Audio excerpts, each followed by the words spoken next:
Rough game for the Bulls as they lose to the Nets 138 to 112. I talked about in my previous video that this was really going to show us where the Bulls kind of stand, and I think at least for me, I got a lot out of this game to kind of see where the Bulls are in terms of where they are for contenders, right?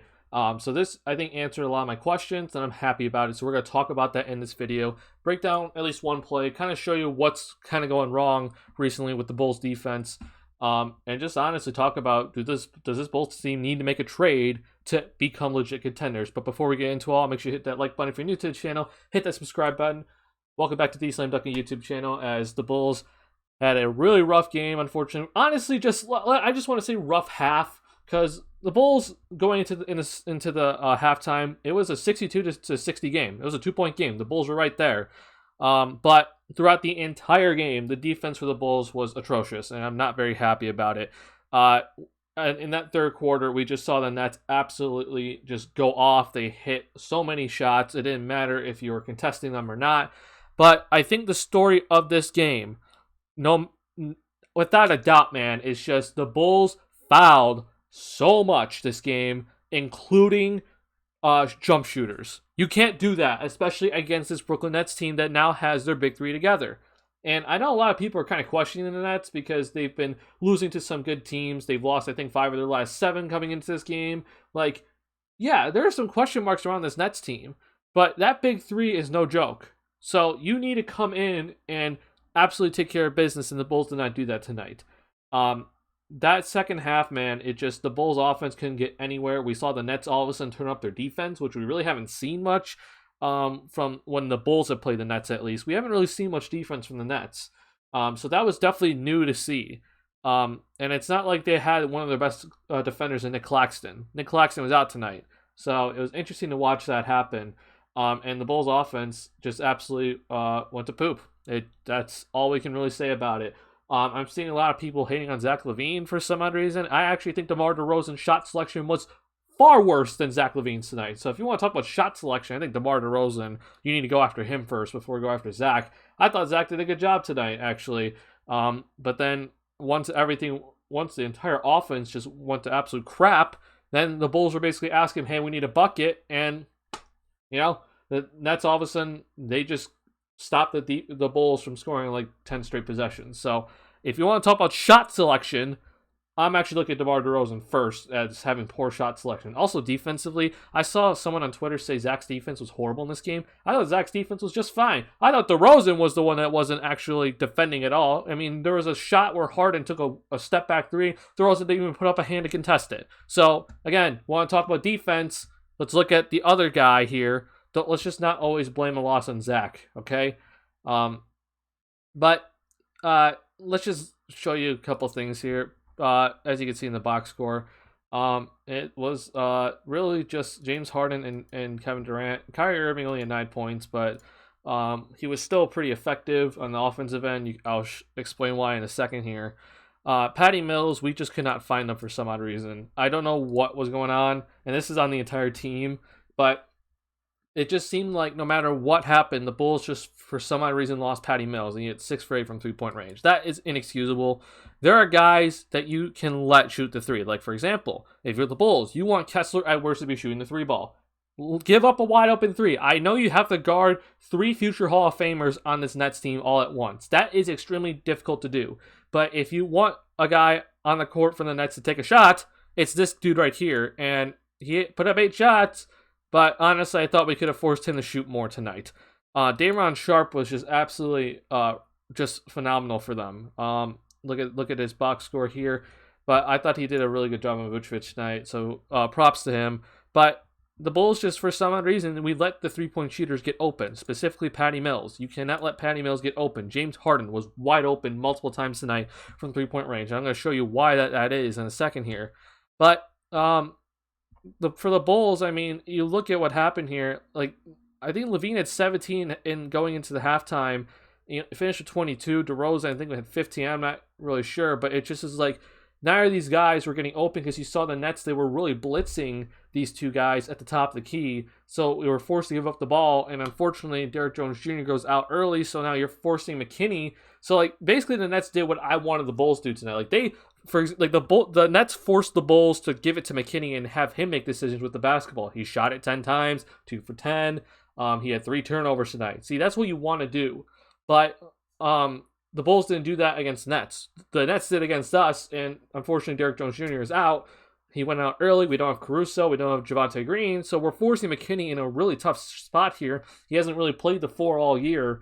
And he is now all of a sudden being asked to make decisions with the basketball. That's hard to do. And so props to the Nets. They forced him to make decisions with the basketball and got the ball out of the big 3. So that's just a really smart defense by Steve Nash and the Nets. So props to them. But I want to show you why I think the Bulls, honestly, they need to make some sort of move here to become a legit contender. I've been a person all year that I've said it, like, this Bulls team has far exceeded my expectations. I had the Bulls being somewhere between the 4th seed and the 6th seed this year.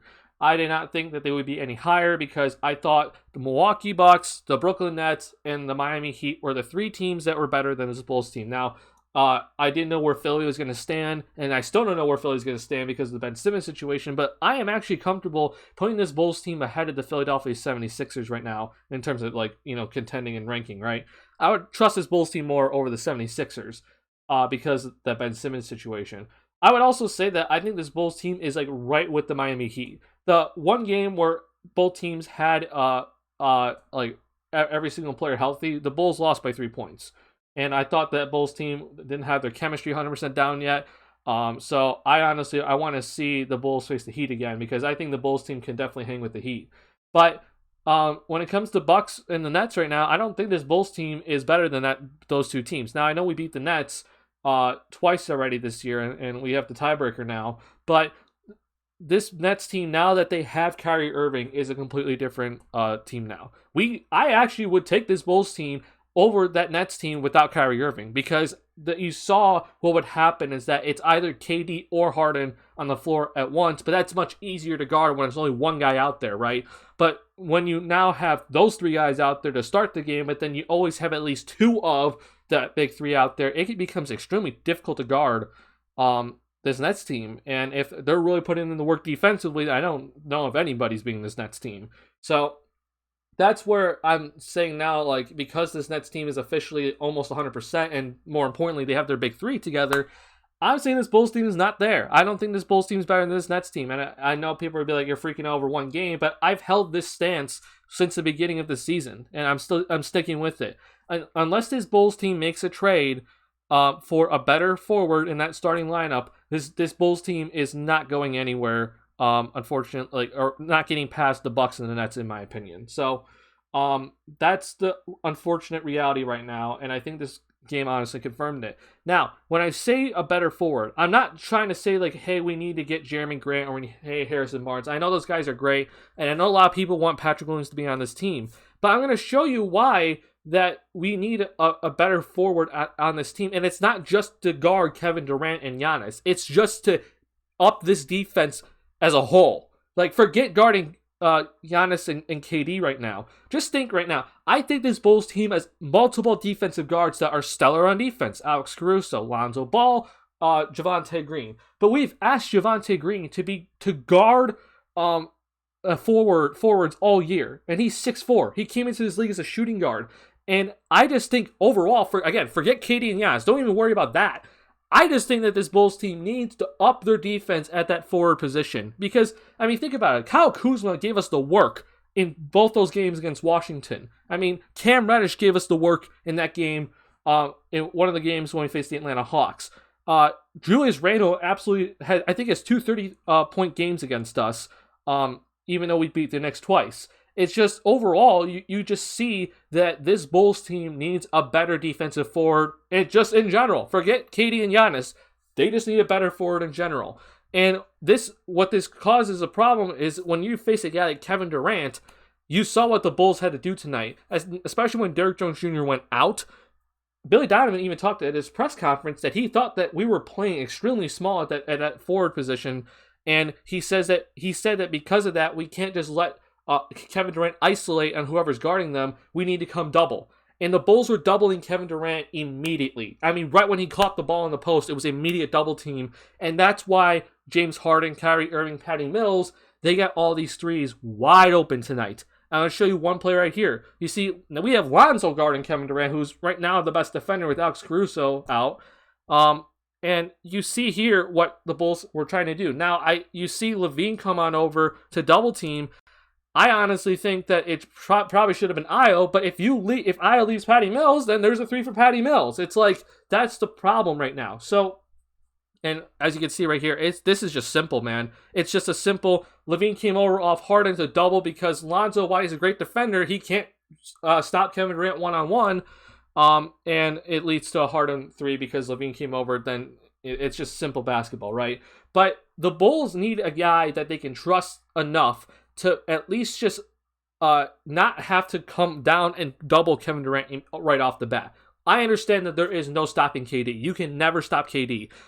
He is going to get his points no matter what. But I personally think that you can at least make him work harder for those points. You can at least not have to double right off the bat. If you're doubling immediately, and I'm saying right when he catches that ball, you're in trouble. No matter what happens, you're just in trouble. And we need a guy that can actually guard KD for at least a little bit and make him dribble the ball, and then the double can come. That's where I think this Bulls team needs a defensive forward to guard that position, and we trust them enough to at least be like, all right, we're not going to give up an easy bucket 2 seconds into the shot clock. We're going to at least trust them for a few seconds, then we can come double, and then our rotations will be just so much smoother. If we're doubling right when he catches that ball and he still has a live dribble, we're in deep trouble. And any team is in deep trouble. So Billy Donovan decided that he was going to double Kevin Durant immediately tonight. I did not like that, but I understood that once Derrick Jones Jr. went down, that you had to do that because KD is going to beat up on Alfonso McKinney, Troy Brown Jr., Lonzo Ball, etc., because those guys are just so much smaller than usual forwards are at that position. So that's the reason why I personally am at the stance right now where it's like, I think this Bulls team is good. They've exceeded my expectations, but when it comes to this Nets team, when it comes to the Milwaukee Bucks, who we haven't played yet, this Bulls team needs to make a trade for us to be in that tier, right? With the Bucks and the Nets and the Warriors. So I don't know what that is. I know a lot of people don't want to trade Patrick Williams. I understand that. But if you want this Bulls team to become a contender, then you need to rethink that right now. Because, you know, I'm honestly, I know a lot of people are kind of scared about the idea of like, you know, when you wait till next year. I'm like, hey man, I would love the playoff experience for guys like Zach, Lonzo, who haven't been in the playoffs, Vucevic to get more playoff experience, Io, Kobe, etc.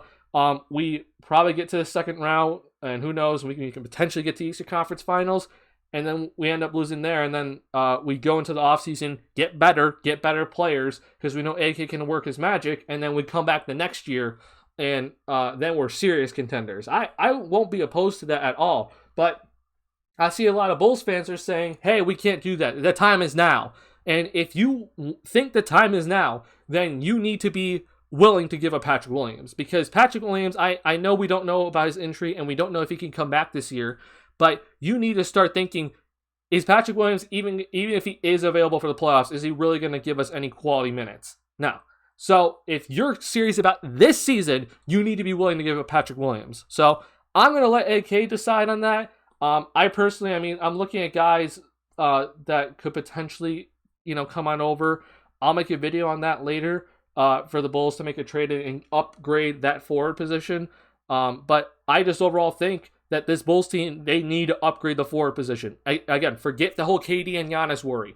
Just in general, I think this Bulls team needs to upgrade that forward position before we can start saying, hey, legitimate contenders here. They played fantastic so far this entire season. I don't want to overreact over one half. I mean, hell, the 96 Bulls, they had a 32-point loss to the New York Knicks in that championship year. So it happens, man. I understand that. But we need to start being real here, and seeing in this game, I think kind of showed us like, well, we faced the Nets without Kyrie Irving, and I think we're better. But we faced the Nets with Kyrie Irving, and even though Kyrie didn't really score tonight, we're seeing that this Bulls team is not at that level yet. And Kyrie's barely even played this season. So, give me your thoughts in the comment section down below. Again, you have every right to agree or disagree with me with what I'm saying here. But I think tonight really showed what this Bulls team is. We're a really good team, but when it comes to the top tier contenders, I don't think we're there yet, unless a trade happens. So, trade deadline is a couple of weeks away. Honestly, we're about a month away.